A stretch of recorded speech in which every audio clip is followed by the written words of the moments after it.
Welcome back to my channel. আশা করি তোমরা সবাই খুব ভালো আছো। আজ তোমাদের জন্য নিয়ে চলে এসেছি একদম নতুন একটা ব্লগ।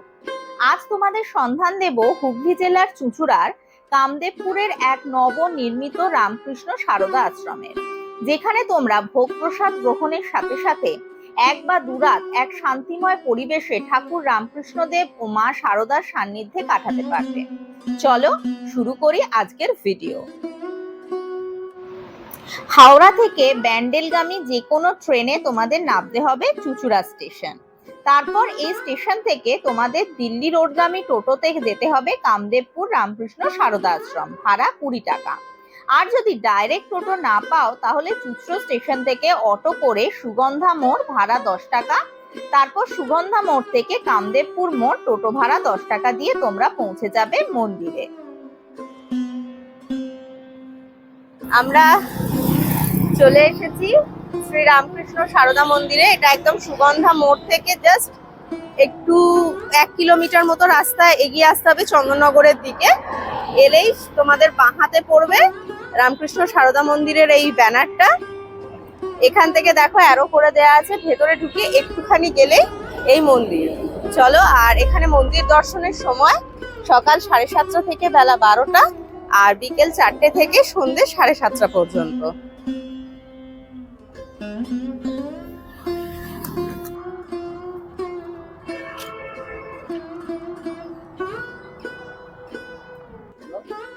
এই যে সামনেই হচ্ছে এদের গেট।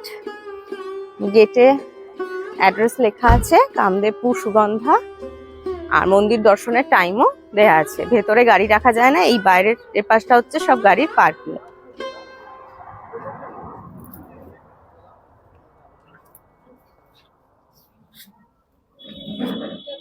চলো আমরা ভেতরে যাই।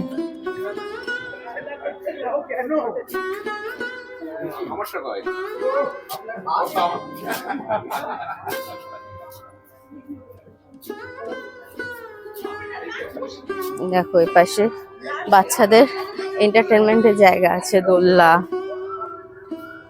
খুব সুন্দর করে সাজানো। সামনেই রয়েছে কুপন কাউন্টার আর মন্দির অফিস।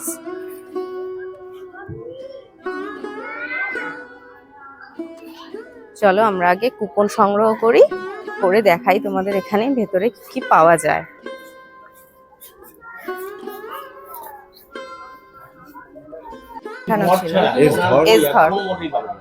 দুজন। কজন? দুজন। আমরা যেহেতু মেলবোর্নের সঙ্গে ডাইরেক্ট কোনো একশো টাকা তাহলে আমরা রাখতে পারি। কত লিখবো? 200 টাকা। হ্যাঁ, বিল না দিয়ে আমি দিয়ে দিচ্ছি। চেক করে নিয়েছেন তো? এটা চেক না করলে আপনি নিয়ে যাবেন, না চললে এই ওটাকে বলুন।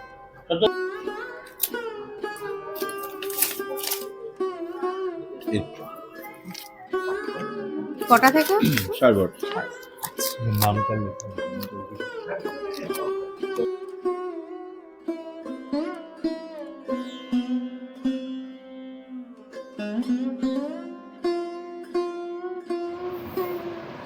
এখানে এদের হাতে বানানো বিভিন্ন ডালের বড়ি, ঘি, চবনপ্রাশ, মধু এইসব পাওয়া যায়। এছাড়াও বিভিন্ন ধরনের ধূপ তো আছেই। তাছাড়া কাপড়ের ব্যাগও পাওয়া যায়। রামকৃষ্ণ সারদা মায়ের অনেক বই, ফটো, শোপিস তো আছেই। তোমরা এখানে এসে এই টুকটাক জিনিসপত্রগুলো কিন্তু এখান থেকে অনায়াসেই কিনতে পারো।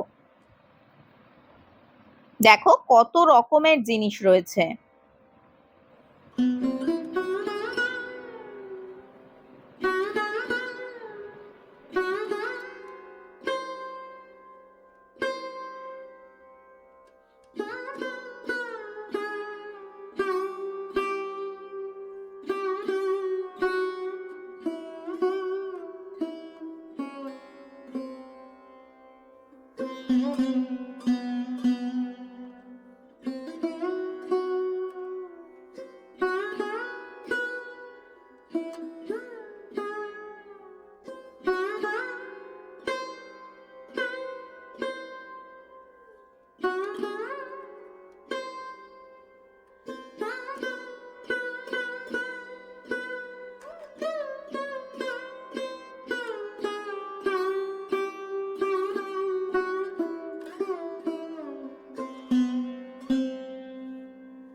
চলো এবার মন্দিরের দিকে যাই।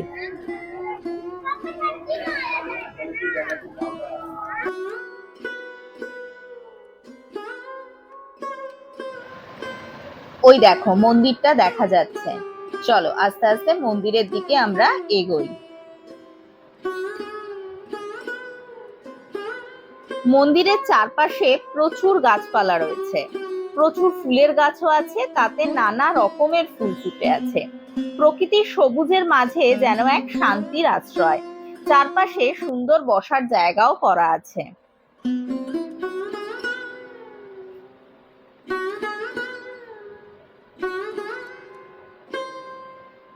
চলো এবার আস্তে আস্তে আমরা মন্দিরে প্রবেশ করি।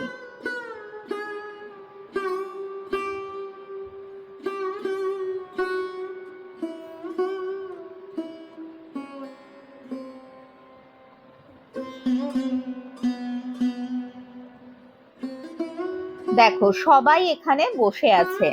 সামনে রামকৃষ্ণ, মা শারদা আর স্বামীজির ছবি কি সুন্দর করে সাজানো। এখানে বসে ওনাদের ছবির দিকে তাকিয়ে অনেকটা সময় কাটিয়ে দেয়া যায়। এখানে প্রায় প্রতিদিনই কথামৃত পাঠ হয়, ওনাদের গান হয়।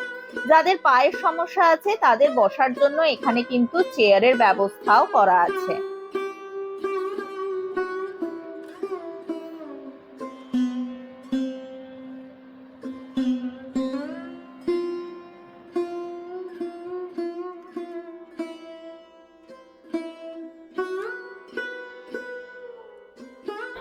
গেট দিয়ে ঢুকে এসেই ফার্স্টেই তোমরা দেখতে পাবে হচ্ছে প্রসাদ কুপন সংগ্রহ কেন্দ্র বা মন্দির অফিস।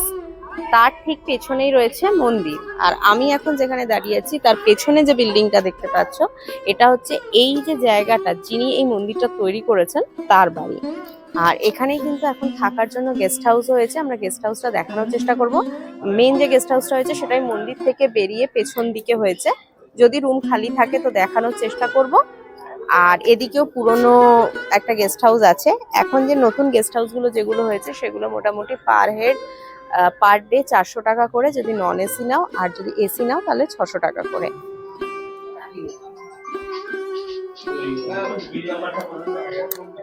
এই যে দেখো এটা একটা বিবেকানন্দ হল রুম হয়েছে। এখানে তোমরা রেস্ট নিতে পারবে। এটা এদের নতুন হয়েছে, খুব সুন্দর।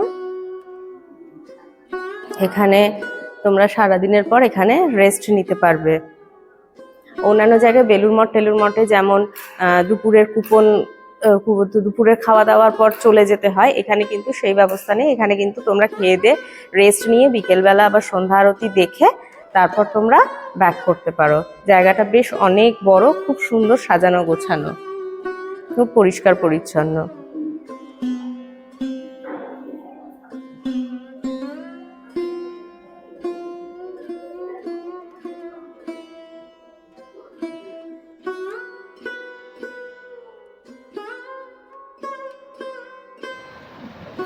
এখানে প্রচুর বইয়ের সম্ভার।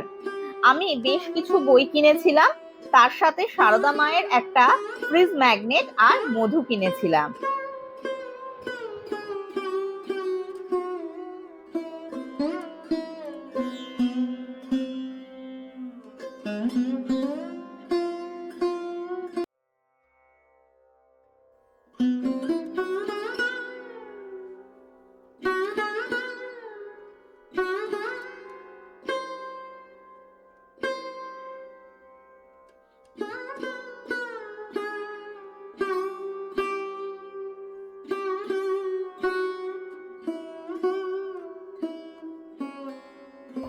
এখন ঘড়িতে বাজে 12:30। এখন আমাদের ভোগ প্রসাদ দেওয়া হবে। ভোগ প্রসাদ দেওয়া হচ্ছে এই যে দেখো মন্দিরের গেট। মন্দিরের গেটের পাশেই এপাশে আছে শ্রী শ্রী মায়ের বাগান। এইখানেই এখন নতুন গেস্ট হাউস হয়েছে আর এইখানেই খাবার জায়গা। ওই যে স্বামী প্রেমানন্দ ডাইনিং হল, এখানেই এখন ভোগ প্রসাদ দেওয়া হয়। তো আমরা যাব ভোগ প্রসাদ গ্রহণ করতে। তো ভোগ প্রসাদ গ্রহণ করে বেরিয়ে তোমাদের বলবো আজকের মেনু কি কি ছিল।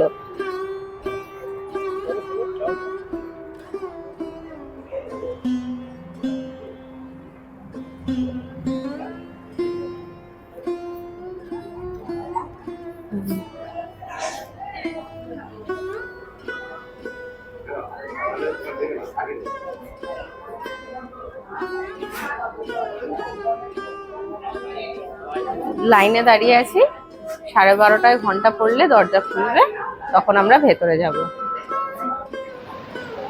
এখানে বেশ কিছু দর্শনীয় স্থান আছে, তোমরা ভিডিওটা পজ করে দেখে নাও। একটা টোটো ভাড়া করে অনায়াসে এই জায়গাগুলো কিন্তু তোমরা ঘুরে দেখে নিতে পারো।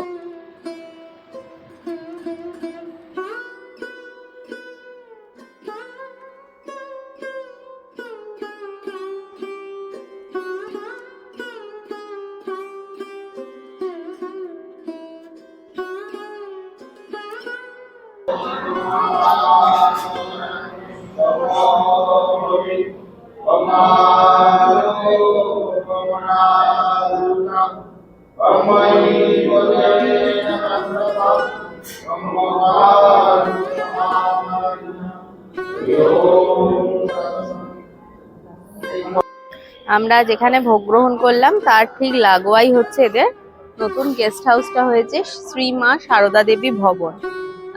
এইখানে মোটামুটি এসি নন এসি সব রুম আছে। নন এসি রুম হচ্ছে 400 টাকা করে পার ডে পার হেড, আর এসি রুম 600 টাকা করে পার ডে পার হেড। এদের রুমগুলো খুবই সুন্দর, আর প্রত্যেকটা রুমে গিজার ফ্যাসিলিটি আছে। রুম যেহেতু ফাঁকা নেই তাই তোমাদের দেখাতে পারলাম না, তোমাদের আমি ফোন নাম্বার প্রোভাইড করে দেবো, সেই ফোন নাম্বারে বুক করে তোমরা এখানে এসে একটা রাত কাটাতে পারো। খুব ভাল লাগবে, এদের পরিবেশটা খুব সুন্দর। এই শীতের একটা দিন তোমরা ছুটি কাটাতে চাইলে এই জায়গাটা কিন্তু তোমাদের একটা অপশন হতেই পারে। এখানে তোমরা যদি সকাল সকাল চলে এসে একটা রুম নিয়ে নাও, সেক্ষেত্রে তোমরা কুপন কেটে দুপুরবেলা ভোগ গ্রহণ করবে, তারপর আবার বিকেলবেলা তোমরা সন্ধ্যা আরতি দেখতে পারো এখানে থেকেই, আর রাত্রিরের খাওয়া দাওয়া তো এরা দেবেই। রুমগুলো খুব সুন্দর, ওয়ান ডে ট্যুর হিসেবে এটা কিন্তু তোমাদের একটা ভালো অপশন। এখন নতুন তৈরি হয়েছে এটা, এই 1 বছর হলো, 7ই জুন 2024 এই মন্দিরটার উদ্বোধন হয়েছে। তো সেই হিসেবে এই 1 বছরে এটা একটা খুব সুন্দর ডেস্টিনেশন তৈরি হয়েছে মানুষের মধ্যে। যারা রামকৃষ্ণ ভাবান্বিত মানুষ আছেন তাদের কাছে এটা একটা কিন্তু খুব সুন্দর জায়গা। এখানে এলে কিন্তু মনে একটা বেশ শান্তি আসে, আর চারপাশের পরিবেশটা ভীষণ সুন্দর। দেখতেই পাচ্ছ বিল্ডিংটা পুরো নতুন হয়েছে, এটাই 21শে সেপ্টেম্বর 2025-এ উদ্বোধন হয়েছে। রুমগুলো একদম পরিষ্কার পরিচ্ছন্ন, অনেক মানুষ এসে থাকছেন, এখানকার পরিবেশটাকে উপভোগ করছেন। বেশ একটা গ্রাম্য পরিবেশ রয়েছে, খুব সুন্দর জায়গাটা। তোমরা অবশ্যই এখানে এসে একটা দিন কাটিয়ে যাও, তোমাদের খুব ভালো লাগবে। আজকে আমাদের মেনুতে ছিল হচ্ছে ভাত, লাউ বড়ি দিয়ে, ডাল, বাঁধাকপির তরকারি, পনিরের তরকারি, পায়েস আর মিষ্টি। খাবারটা বেশ ভালো ছিল। তো আজকে আমাদের এই কামদেবপুরের রামকৃষ্ণ সারদা আশ্রমের ভিডিও এখানেই শেষ করছি। ভিডিওটা তোমাদের কেমন লাগলো অবশ্যই জানিও। যদি ভালো লেগে থাকে অবশ্যই চ্যানেলটাকে সাবস্ক্রাইব করে পাশে থেকো। আজকের মতো টাটা।